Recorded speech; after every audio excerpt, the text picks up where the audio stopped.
बेटमा में कल दलित समाज के दूल्हे को मंदिर में नहीं जाने का मामले में बवाल मच गया। मिली जानकारी के अनुसार राजपूत समाज द्वारा राम दरबार मंदिर की स्थापना रखवा रखी है और इसमें पुजारी के अलावा खुद राजपूत समाजजन भी गर्भगृह में प्रवेश नहीं करते हैं। कल दूल्हा मंदिर में पहुंचा और गर्भगृह में जाने की जिद करने लगा। जब पुजारी द्वारा कहा गया कि गर्भगृह में प्रवेश वर्जित है, लेकिन दूल्हा जब नहीं माना तो पुजारियों द्वारा चैनल गेट लगा दिया गया। बाद में इस पूरी घटनाक्रम में समाज के वरिष्ठजन बैठे और चर्चा हुई तो मामला शांत हो गया। गांव वासियों का कहना है कि गांव में इस तरह की कोई परंपरा नहीं है।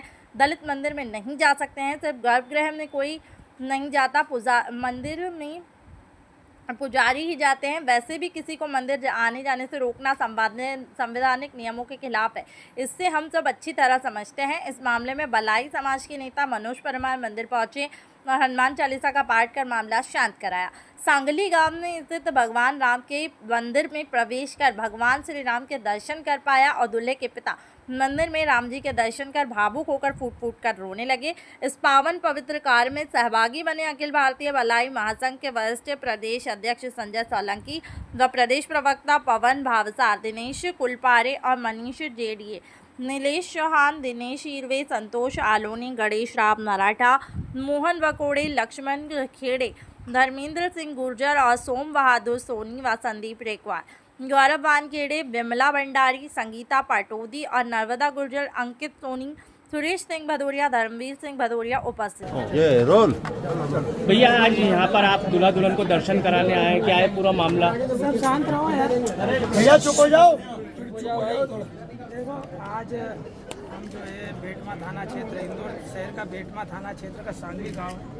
यहाँ पर बहुत ही वर्षों से एक खूब परंपरा थी, एक रूढ़िवादिता थी। हमारे अनुसूचित जाति के लोगों को दर्शन नहीं करने देते थे। आज आप सब लोगों के माध्यम से, आप सब लोगों के सहयोग से और विशेष रूप से आरएसएस संघ के कार्यकर्ताओं के सहयोग से, जिन्होंने सेतु बनाने का काम किया, जो कुंठित मानसिकता के लोगों ने कल हमारे दूल्हे को, उसकी बारात को अपमानित किया था, यहाँ दर्शन नहीं करने दिए थे, उसको मजबूरी में बाजार में मत्था टेकना पड़ा था। किंतु आज भगवान श्री राम ने उनको सद्बुद्धि दे दी, उनको थोड़ी बहुत अक्ल दे दी कि आज दूल्हा दुल्हन सकुशल आप लोगों के सानिध्य में भगवान के दर्शन किए हैं। और हम उन पर कोई कार्रवाई इसलिए नहीं चाहते कि उनकी बुद्धिहीनता है, हमें उन पर जो है दया आती है, उन पर शर्म नहीं आती, दया आती कि भगवान इनको सद्बुद्धि दो। ये हमारे लोगों को छोटा और नीचा समझ रहे। वास्तव में तो जो हमें नीचा समझता है उससे बड़ा नीचा ही कोई नहीं है हिंदुस्तान में। तो इसलिए ऐसे लोग जो कुंठित मानसिकता के, गलत मानसिकता के लोग हैं, कट्टरवादी लोग हैं, ऐसे लोगों को भगवान सद्बुद्धि दे ताकि हमारे समाज के लोग समता का जीवन जी सके, भाईचारे का जीवन जी सके, बंधुता का जीवन जी सके। और हमारा जन्म हिंदू समाज में हुआ, हिंदू समाज के 16 संस्कारों को मानते हैं, धर्म करते हैं, पूजन करते हैं, दान करते हैं, परिक्रमा करते हैं, स्नान ध्यान इत्यादि कर्म जो धर्म शास्त्रों में लिखे गए हैं वो सारे कर्म करते हैं। अर्थात हम सनातनी हैं और सनातन से अलग करने का अगर कोई कुंठित प्रयास करता है तो उसके विरोध में हम हैं। और जो भी प्रयास ये करता है वो धर्मद्रोही है, राष्ट्रद्रोही है, समाज का द्रोही है। इसलिए ऐसे लोगों को सबक सिखाना प्रशासन का काम है, कानून का काम है और आप लोगों का काम है। हमारा काम था, हमने हमारी बात रखी, आप लोगों के माध्यम से भगवान के दर्शन हुए। हम आप सभी का आभार व्यक्त करते हैं, साधुवाद प्रकट करते हैं। आप सभी को कोटि कोटि नमन और धन्यवाद। कहीं ना कहीं भारत में आज भी कई जगह ऐसी है कि जहाँ पर दर्शन करने से रोका जाता है। ये रूढ़िवादी परंपरा है, कहीं ना कहीं शिक्षा का अभाव है या किसी और चीज़ की कमी है? ये भारतीय समाज की रगों में जैसे रक्त बहता ना, वैसे जातियाँ बहती है। यहाँ से 5 किलोमीटर दूर पे मांगरोल गांव है, वहाँ पर हमारे समाज को यज्ञ में नहीं बैठने देते। सब कास्ट के लोग बैठते हैं, हमारे को यज्ञ में बैठने की मनाही है। यहाँ से 3 किलोमीटर दूर सुलावट गांव है, वहाँ पर मंदिर प्रवेश भी निषेध है, वहाँ पर बारात निकालना भी निषेध है, मैयत निकालना भी निषेध है, दलित का मुर्दा भी नहीं निकल सकता। ऐसी वैमनस्यता, ऐसी नफरत, ऐसी घृणा जो है मीडिया को लोगों के सामने जग जाहिर करना चाहिए।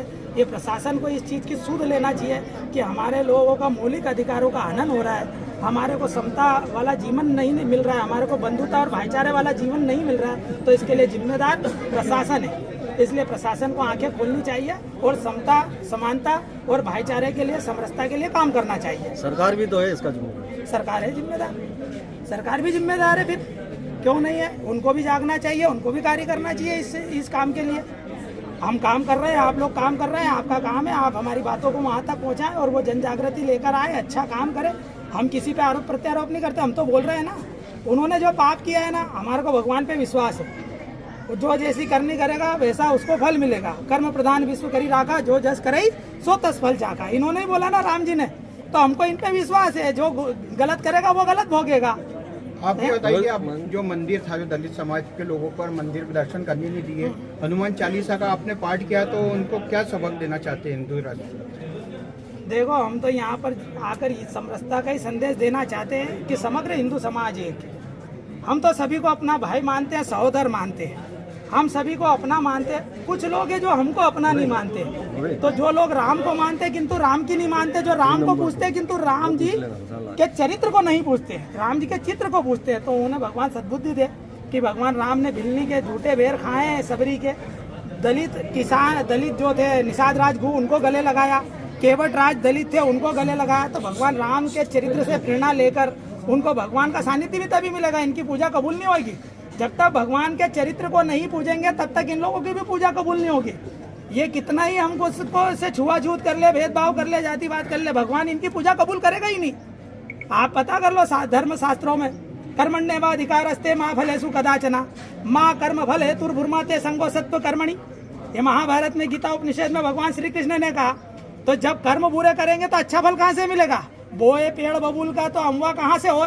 तो बबूल पाओगे तो बबूल पाओगे, आम बोगे तो आम पाओगे। हम भगवान से प्रार्थना करते हैं सबका भला हो, सबका कल्याण हो, सभी सुखी हो, सभी निरोग हो, भगवान उनको सद्बुद्धि प्रदान करे, इतनी अक्ल प्रदान करे कि इस गांव का विकास हो, जिले का विकास हो, थाना क्षेत्र का भी विकास हो। धन्यवाद। जय जय श्री राम।